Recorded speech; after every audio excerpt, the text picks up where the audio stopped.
Hey guys, welcome back to the channel. This is Carl with Active English. Today I want to talk about the passive voice, okay? I'm going to talk a little bit slower today because this video is intended for intermediate, medium level English language learners. So I'm going to slow it down a little bit and talk about passive voice today. So active voice, right? The movie surprised me. That's the active voice. The passive voice, I was surprised by the movie, okay? Active is busy, right? You're doing stuff, you're active. Passive is like lazy, not moving, not busy. That's passive, okay? So there's active construction, I drink the coffee, and then there's passive construction. The coffee was drunk by me, okay? You can use passive voice in the present tense, right? I am surprised. Okay, you can use it in the past tense. I was surprised. You can also use it in the future tense. I will be surprised. So passive is a mood, it's a sense, it's a feeling, it's a focus, it's a construction. It's not about past, future, or a present, right? You can use the passive voice in any of those verb tenses, okay? So here's a quick outline of the video I'm going to make today. Number one, what is the passive voice and why do we use it? That's number one. Number two, I'm going to talk about the grammar rules for the passive voice. And then number three, I want to do a listening practice with the passive voice. So you can practice your listening skills, and then you can also see if you understand the grammar rules about the passive voice. Okay, so that's the plan. So let's get started. Number one, what is the passive voice and why do we use it? So the active voice would be, for example, I do my taxes. Notice the subject I do my taxes. The subject is active. The subject is busy. The subject is doing stuff. So we say active. I do my taxes. So I is the subject, do is the verb, my taxes, that's the object. So when the subject is busy, the subject is active, the subject is doing stuff, we say active, okay? Now notice you can shift that construction. You can focus on the object. You can focus on, in this case, the taxes. So let's focus on the taxes. We can say, my taxes are done by an accountant, okay? So in this case, my taxes becomes the subject, all right? So in the original sentence, I do my taxes, the taxes are the object. Now, the taxes become the subject in the passive voice. So who does the work in this sentence? It's not the taxes, it's not the subject, it's the accountant. So we call this the agent, okay? Not the subject, the agent. The agent is the one who's active. The agent is the one who's busy. The agent is the one who's doing the work in the passive construction, okay? My taxes are done by an accountant. So check out the construction. You have the subject, you have the verb to be, my taxes are, right? My taxes are, that's the verb to be, and it's plural, my taxes. So we say are. If it was first person, you would say I am, right? I am surprised, for example, but my taxes, right? That's third person, plural. So my taxes are done, that's the past participle, by an accountant. So the accountant in this case is the agent. That's the one who's actually doing the work. That's the one who's busy. That's the one who is active, okay? Why do we use the passive voice, okay? We use the passive voice to shift the focus of our attention away from the subject and towards the object or towards the verb, the action, okay? So now why do we do that? Why do we want to use the passive voice? Well, if we don't know, number one, we don't know who did the action. That's one reason. I don't know who did it, right? Mistakes were made. I don't know who made the mistakes, right? So if we don't know who did something, we use the passive voice. So number one, we don't know who did it. Or number two, we don't care. It's not important, all right? This book was written 10 years ago. That's my focus of that sentence, when the book was written. This book was written 10 years ago. I don't really care who wrote it in that sentence. I just care that it was written 10 years ago. The book was written 10 years ago. Okay, so again, it doesn't matter who did it. So number 2, we don't care who did the action. And number 3, we don't want to say. I don't want to tell you. I don't want to say. It's secret. Okay, John made a mistake. That's the active voice, right? John made some mistakes. That's the active voice. I'm blaming John. Now, if I don't want to blame John, I could just say mistakes were made.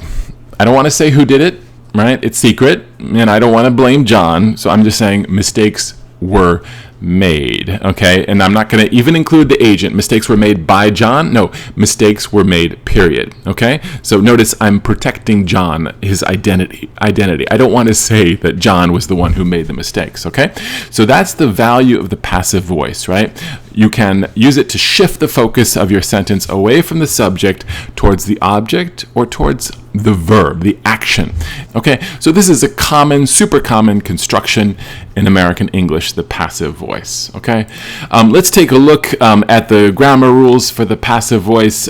So check out this slide here. Here you can see the active construction, right? I do my taxes. That's subject, verb, and then object. The passive construction, my taxes are done by an accountant. Okay, you can also use the passive with modals. Do you guys know modals? Modals are basically, they're like helping verbs. If I say I walk, right? I walk. Walk is the main verb. I can modify that main verb with a modal, right? I should walk. I could walk. I may walk. I might walk. I ought to walk. Okay, so may, might, could, should, ought to. That's a modifier. It's modifying the main verb, so we call that a modal. So we can use the modal in the passive voice, right? My taxes should be done by an accountant. My taxes might be done. My taxes could be done. My taxes should be done. Notice the modal is coming right before be, and then you have the past participle. You can also have another construction called the passive causative. This is a really good one to know. It's super common, especially in today's modern economy where so many of us are paying for services, right? We live in a service economy where, like, you know, I don't cut my own hair. I have someone cut my hair for me. If my iPhone breaks, I don't fix my iPhone. I have someone fix my iPhone for me. If my car breaks, right, I pay somebody to fix my car. So there's two people involved in that scenario. There's me, and then the person who does that service for me, the person I pay, okay? So I am passive. I'm not cutting my own hair. I'm not repairing my iPhone. I'm not fixing my car. I'm passive. I'm lazy. I'm getting somebody to do it for me because I'm paying them. I'm giving them some money, okay? So if I have an accountant do my taxes for me, we use the passive causative, okay? So I have, you can also say I get my taxes done by an accountant. Just a word of caution here. Be careful. Don't confuse the passive voice and the present perfect. Many of my students get these confused because they sound very similar, right? If you say, I have my hair cut, that's the passive causative, right? Someone else cuts my hair for me. I have my hair cut. That's passive causative. If you say, I have cut my hair, okay, that is the present perfect. So I did a whole video on just present perfect. That's for a recent action that continues into the present. So I have cut my hair. I did it myself, and I did it recently. All right, very, very slight change in the word order. Totally different meaning, different nuance, okay? Also, another common mistake my students would make, I surprised. They would often say, I surprised. I went to the movies in American, I surprised. So that should be, I was surprised. So just don't forget the verb to be, I am surprised or I was surprised. Also, many of my students forgot to include the past participle. They would say, I was boring by this class. I was boring by the class. So that's actually incorrect. It should be, I was bored.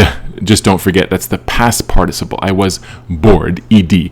I was bored, I was surprised by the class. So boring, ing, that's the cause. The movie was boring, the class was boring. The reaction, the emotion is, I was bored or I was surprised. The ed, that's the reaction. So boring, cause, bored, reaction. Okay, so I hope that makes sense. Again, here's a quick overview of the grammar rules. Just check that out. You can download all these worksheets from my website. I'll include a link at the bottom if that's helpful for you guys. You can also just look on the screen, but that's a summary of the grammar rules. Quick overview, okay? So now let's try a little test, a little mini quiz, okay? So please have a listen and see if you can fill in the blank with the words that you hear, okay? Peter and Lisa were preparing for a school art exhibition. A special painting was created by Lisa, while a colorful display was designed by Peter. Every detail was checked carefully before the event. The artwork had to be finished before Friday, so extra time was spent in the art room. The invitations should be delivered to all the parents, and the posters must be placed around the school. Refreshments could be prepared by the volunteers if enough time was available. On the day before the exhibition, Peter had the frames repaired by a local carpenter because they had been damaged. Lisa had the invitation cards printed at a nearby print shop, and she also had the decorations arranged by the student volunteers. Later, Peter got the lights tested by the school technician to make sure everything was safe. When the exhibition opened, the visitors were welcomed warmly. Many compliments were given to Peter and Lisa, and their hard work was appreciated by everyone. At the end of the day, the hall was cleaned, and another exhibition might be organized the following year because the event was considered a great success. All right, so let's check out the answers to this listening activity. So Peter and Lisa were preparing. So that's not passive voice, right? That's the past progressive verb tense. Were preparing, the verb to be, and then ing. So that's the active voice, not passive. They were preparing for a school art exhibition. Okay, pronunciation exhibition. Now remember, if it ends in shun, it's a noun, right? To exhibit, that's a verb. Exhibition, that would be a noun. Okay, so a special painting was created. That's passive voice. Was created by Lisa. Lisa is the agent there. So that's passive voice in the simple past, while a colorful display was designed. Okay, again, that's also the passive voice in the simple past. Every detail was checked. Okay, once again, simple past, passive voiced. It was checked carefully before the event. Okay, the artwork had to be finished. Had to. Has to or had to. That means must. It's like a modal. It's considered a semi-modal because it's not really a modal, but it functions like a modal because it's modifying the action. So if I say I have to, it's like saying I must. It's a very strong. It's like a necessity or obligation. So the artwork had to be finished. Okay, so that is the passive voice with a semi-modal before Friday. So extra time was spent. Simple past, passive voice. The invitations should be delivered. Okay, should is a modal. Should, could, would, may, might, that's a modal. So it comes before the verb to be and then the past participle. So should be delivered to all the parents, and the posters must be placed. Again, must. That's a very strong modal. That's even higher than should. So should is like it's a recommendation. It's important, but must is like no, you have to. You really have to. So must be placed. Modal, verb to be, and then past participle. Refreshments like drinks, snacks. Refreshments could be prepared. Okay, again, modal, verb to be, and then past participle, could be prepared by the volunteers if enough time was available. Okay, now was available, that's not the passive voice, right? Because there's no verb to be. That's just the simple past. It was available. On the day before the exhibition, Peter had the frames repaired. Okay, really good. Had the frames repaired. What is that? That's the passive causative. I have my hair cut, or I had my hair cut yesterday. So this is passive causative in the past tense. That's a really good construction to know because it's super common, again, in today's service economy where we're usually paying people to do things for us. Okay, so had the frames repaired by a local carpenter because they had been damaged. Okay, they had been damaged. Okay, so that's past tense passive voice. They had been damaged by somebody. Okay, so that is the passive voice in the past tense. Lisa had the invitation cards printed. Again, that's passive causative. She paid somebody to do it at a nearby print shop.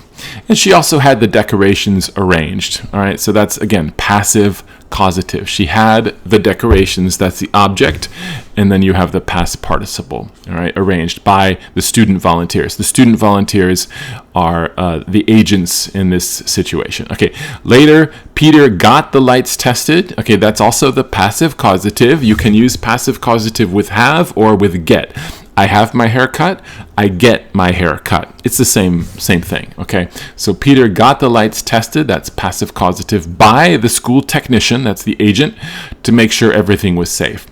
When the first exhibition opened, the visitors were welcomed, that's passive, and it's simple past, warmly, with kindness, okay? Many compliments were given to Peter and Lisa, that's the passive, simple past, and their hard work was appreciated. Passive voice again. At the end of the day, the hall was cleaned, passive voice, and another exhibition might be organized. So that's passive voice with the modal may or might. Might be organized the following year because the event was considered. To consider is to have an opinion, right? I consider Star Wars to be like one of the greatest movies of all time. That's my opinion. So if you say someone considers, it's like their viewpoint. It's their opinion about something. So we don't know who considered the event to be a success because it's passive voice, but it was considered. Again, passive voice when you want to hide or mask who did something or who thought something. We're not focusing on the agent. We're focusing on the object. We're focusing on the action itself. That's the passive voice. It's kind of mysterious who actually does things in the passive voice, but sometimes we want to be mysterious or we just don't know who did something. Then you use the passive voice. Okay, so here's the construction again of the passive voice. You can see the active, you can see passive with modal, and you can see passive causative. Again, when you're using the passive voice, you just have to remember to use the verb to be and then the past participle. So it's super important to know the past participles. So here I included a list of the 20 most common past participles. So just check out that list. I would say that's like 80% of the past participles that you're going to encounter or run into. Run into is a nice phrasal verb, means to experience, to encounter something, to run into. So those are some good ones to know, those 20 most common past participles. All right, so just remember the passive voice when we don't know who did something, or we don't want to say who did something, or it's just not important. It's not the focus of our sentence. Then we use the passive voice. Okay, I hope that was helpful. I hope you enjoyed the video. Thank you so much for watching. I really appreciate it. This is Carl with Active English. Have a wonderful day. I'll see you guys next time. Thank you so much. Bye.